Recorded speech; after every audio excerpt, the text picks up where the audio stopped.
ನಮಸ್ಕಾರ, ನಿಮ್ಮೆಲ್ಲರಿಗೂ ರೇಖಾಸ್ ಕುಕ್ಕೋಸ್ಗೆ ಸ್ವಾಗತ. ನಾನಿವತ್ತು ನಿಮಗೆ ಒಂದು ದೀಪಾವಳಿ ಹಬ್ಬಕ್ಕೆ ಮಾಡ್ಕೊಳ್ಬೋದಂಥ ಒಂದು ಸಿಂಪಲ್ ಆಗಿರೋಂಥ ಒಂದು ಸ್ವೀಟ್ ಡಿಶ್ನ ತೋರಿಸ್ತಾ ಇದ್ದೀನಿ. ನಿಮಗೆ ಎಲ್ಲರಿಗೂ ಕಾಜು ಕತ್ಲಿ ಬಗ್ಗೆ ಗೊತ್ತೇ ಇರುತ್ತೆ. ಅದೇ ಥರ ನಾನು ಈಗ ಪುಟಾಣಿ ಇದು ಕತ್ಲಿ ಹೇಗೆ ಮಾಡಬೇಕು ಅಂತ ತೋರಿಸ್ತಾ ಇದ್ದೀನಿ.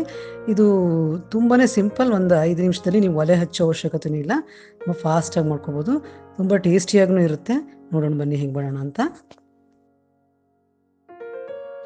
ಇದಕ್ಕೆ ನಾನು ಇವಾಗ 1 ಕಪ್ ಪುಟಾಣಿನ ಮಿಕ್ಸರಲ್ಲಿ ಹಾಕೋತಾ ಇದ್ದೀನಿ. ಇದನ್ನು ಭಾಳ ಫೈನ್ ಪೌಡ್ರಾಗಿ ಮಾಡ್ಕೋಬೇಕು. ಈಗ ನೋಡಿ, ನಾನು ಈ ಒಂದು ಪ್ಲೇಟ್ ಒಳಗೆ ನಾನು ಮಿಲ್ಕ್ ಪೌಡ್ರ್ ಹಾಕ್ಕೊಂಡಿದ್ದೀನಿ 1/4 ಕಪ್ನಷ್ಟು. ಅದಕ್ಕೆ ನಾನು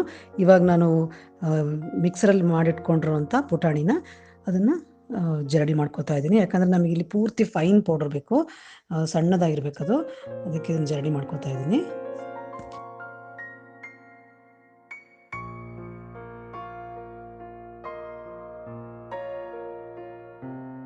ನೋಡಿ, ಇದಕ್ಕೆ 3/4 ಕಪ್ನಷ್ಟು ಸಕ್ಕರೆ ತೊಗೋತಾ ಇದ್ದೀನಿ. ಈ ಸಕ್ಕರೆನ ನಾನು ಮಿಕ್ಸರ್ಗೆ ಹಾಕ್ಕೋತಾ ಇದ್ದೀನಿ. ಮಿಕ್ಸರ್ಗೆ ಹಾಕ್ಕೊಂಡು ಪುಡಿ ಮಾಡ್ಕೊಂಡಿದ್ದೀನಿ. ಇವಾಗ ಇದನ್ನು ಕೂಡ ನಾವು ಜರಡಿ ಮಾಡ್ಕೊಳ್ಳೋಣಂತೆ.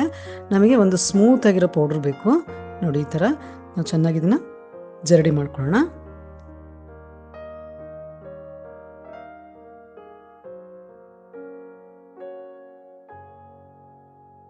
ಈಗ ಇದನ್ನೆಲ್ಲ ಚೆನ್ನಾಗಿ ಮಿಕ್ಸ್ ಮಾಡ್ಕೊಳ್ಳೋಣ. ಮಿಕ್ಸ್ ಮಾಡ್ಕೊಂಡ ನಂತರ ನಾನು ಇದಕ್ಕೆ ಒಂದು ಅರ್ಧ ಸ್ಪೂನ್ನಷ್ಟು ನಾನು ಏಲಕ್ಕಿ ಪುಡಿನ ಹಾಕ್ತಾಯಿದ್ದೀನಿ. ಇದನ್ನು ಕೂಡ ಚೆನ್ನಾಗಿ ಮಿಕ್ಸ್ ಮಾಡ್ಕೊಳ್ಳೋಣಂತೆ. ನೋಡಿ, ಚೆನ್ನಾಗಿ ಮಿಕ್ಸ್ ಮಾಡ್ಕೊಂಡ ನಂತರ ಇದಕ್ಕೆ ನಾನು ತುಪ್ಪನ ಹಾಕ್ತಾಯಿದ್ದೀನಿ. ಇದಕ್ಕೆ ಅರ್ಧ ಕಪ್ನಷ್ಟು ತುಪ್ಪ ಬೇಕಾಗುತ್ತೆ. ಇದು ಸ್ವಲ್ಪ ನೀರಾಗಿದ್ದರೆ ಚೆನ್ನಾಗಿರುತ್ತೆ ತುಪ್ಪ. ಈ ಥರ ಹಾಕ್ಕೊಂಡು ಕಲಿಸ್ಕೊತ ಹೋಗಬೇಕು, ಒಂದೇ ಸತಿಗೆ ಹಾಕ್ಕೋಬಾರ್ದು. ಒಂದೊಂದು ಸತಿ ತುಪ್ಪ ಕಡಿಮೆ ಅನಿಸಿದರೆ 1 ಸ್ಪೂನ್ ಅಷ್ಟು ಬೇಕಾಗ್ಬೋದು ಅಷ್ಟೇ. ಇಲ್ಲಾಂದರೆ ಈ ಅರ್ಧ ಕಪ್ನಲ್ಲಿ ಬೇಕಾದಷ್ಟು ಆಗುತ್ತೆ. ನೋಡಿ, ಈ ಥರ ಚೆನ್ನಾಗಿ ಕಲಿಸ್ಕೋಬೇಕು. ಇದನ್ನು ನಿಧಾನಕ್ಕೆ ಹಾಕ್ಕೊಂಡು ಕಲಿಸ್ಕೋಬೇಕು.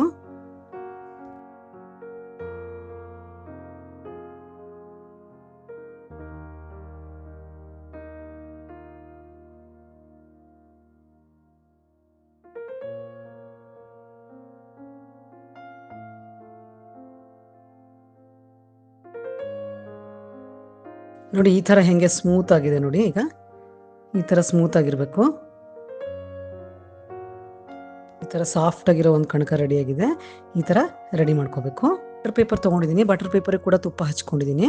ಅದಾದ ನಂತರ ಈ ಲಟ್ಟಣಿಗೆ ಕೂಡ ತುಪ್ಪ ಹಚ್ಕೊಂಡು ಒಂದು ಸ್ವಲ್ಪ ಲಟ್ಟಿಸ್ಕೋಬೇಕು.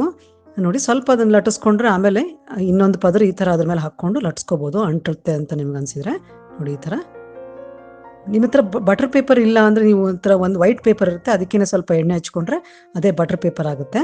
ಅದನ್ನು ಉಪಯೋಗಿಸ್ಕೋಬೋದು. ಅಲ್ಯೂಮಿನಿಯಂ ಫಾಯಿಲ್ ಇದ್ದರೆ ಅದನ್ನು ಉಪಯೋಗಿಸ್ಕೋಬೋದು. ನೋಡಿ, ಈ ಥರ ರೋಲ್ ಮಾಡ್ಕೋಬೇಕು.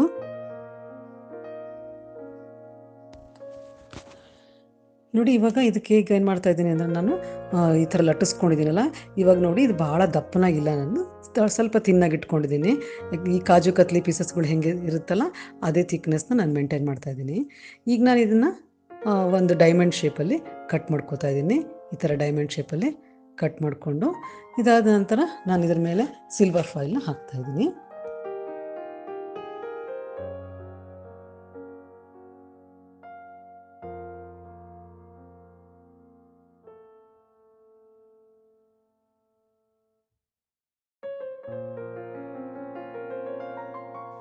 ಇದು ಸಿಲ್ವರ್ ಫಾಯಿಲ್ ಹಾಕಲೇಬೇಕು ಅಂತ ಏನು ಕಂಪಲ್ಸರಿ ಇಲ್ಲ, ನನ್ನ ಹತ್ರ ಇತ್ತು ಅಂತ ಹಾಕ್ತಾಯಿದ್ದೀನಿ. ಇದು ಅಂಗಡಿಗಳಲ್ಲೆಲ್ಲ ಸಿಗುತ್ತೆ, ನೋಡೋಕ್ಕೂ ಚೆನ್ನಾಗಿರುತ್ತಲ್ಲ ಅಂತ ಹಾಕ್ತಾಯಿದ್ದೀನಿ. ನೋಡಿ, ಈ ಥರ ನಾನು ಇವಾಗ ಪೀಸಸ್ನ ಕಟ್ ಮಾಡ್ತಾಯಿದ್ದೀನಿ, ಎಲ್ಲ ತೆಗಿತಾ ಇದ್ದೀನಿ. ನೋಡಿ, ಎಷ್ಟು ಈಸಿಯಾಗಿ ಹೊರಗೆ ಬರುತ್ತೆ. ಸ್ವಲ್ಪ ತುಪ್ಪ ಹಚ್ಕೋಬೇಕು ಕೆಳಗಡೆ, ಇಲ್ಲಾಂದರೆ ಅಂಟ್ಕೊಳ್ಳೋ ಸಾಧ್ಯತೆಗಳಿರುತ್ತೆ. ನೋಡಿ, ನೋಡಿದ್ರಲ್ಲ ಎಷ್ಟು ಚೆನ್ನಾಗಿ ಈ ಥರ ರೆಡಿಯಾಗಿದೆ. ಇದು ಒಂಥರ ಒಂದು ಯೂನೀಕ್ ರೆಸಿಪಿ. ಇದು ಅಂದರೆ ಬೇರೆ ಬೇರೆ ಥರದ್ದು ನೀವೆಲ್ಲ ನೋಡಿರ್ತೀರ, ಅಂದರೆ ಭಾಳ ಎಕ್ಸ್ಪೆನ್ಸಿವ್ನೂ ಅಲ್ಲ, ಭಾಳ ಖರ್ಚು ಆಗಲ್ಲ, ಸಿಂಪಲ್ಲಾಗಿರುತ್ತೆ, ಆಮೇಲೆ ಟೇಸ್ಟಿಯಾಗೂ ಇರುತ್ತೆ. ಟ್ರೈ ಮಾಡಿ ನೋಡಿ ಹೇಗಿದೆ ಅಂಥೇಳಿ. ನೋಡಿ, ಈಗ ಎಷ್ಟು ಚೆನ್ನಾಗಿದೆ ನೋಡೋಕ್ಕೆ. ನೋಡಿದ್ರೆ ಯಾರಿಗಾದ್ರೂ ಇದು ಕಾಜು ಕತ್ಲಿನೇ ಅಂತ ಅನಿಸುತ್ತೆ. ರುಚಿಯೊಳಗೂ ಡಿಫ್ರೆಂಟಾಗಿರುತ್ತೆ, ಯಾಕಂದರೆ ನಾವು ಇದಕ್ಕೆ ಮಿಲ್ಕ್ ಪೌಡ್ರ್ ಹಾಕಿದ್ದೀವಲ್ಲ ಅದಕ್ಕೆ. ನೋಡಿ,